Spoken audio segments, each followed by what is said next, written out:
There's Lee Strasberg for 7 years, and I was close to Lee. As a matter of fact, the night that this premiered, I wasn't even really deeply included in the awareness of that.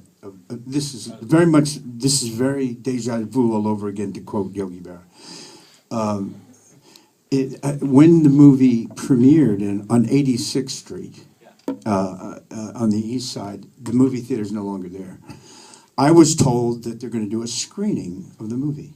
And I didn't know that they've been testing it over and over again. And there was no idea about a big premiere until I got there. And I brought a bunch of my friends, like I got tonight. And they said, yeah, we're going to do the movie, but they're testing it. Well, it was a huge theater, and it wasn't a test. It was the premiere. And I was sitting in the back with a bunch of people, and I didn't know what to expect. Nobody told me anything. And as the movie got on, we had a full house.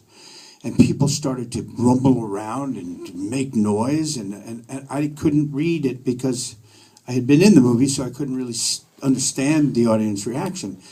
Until at the end, when I shoot him once, and some guy gets up in a three-piece suit and screams, "Shoot him again! Shoot him!" And everybody starts yelling, "Shoot him again!" And I shoot him again. So it was like we were now in sync with each other.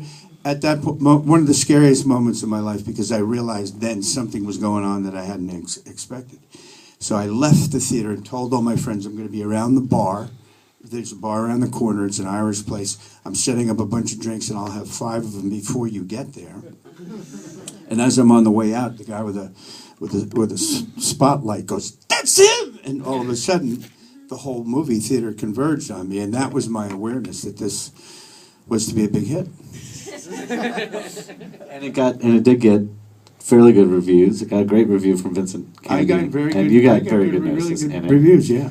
And what there was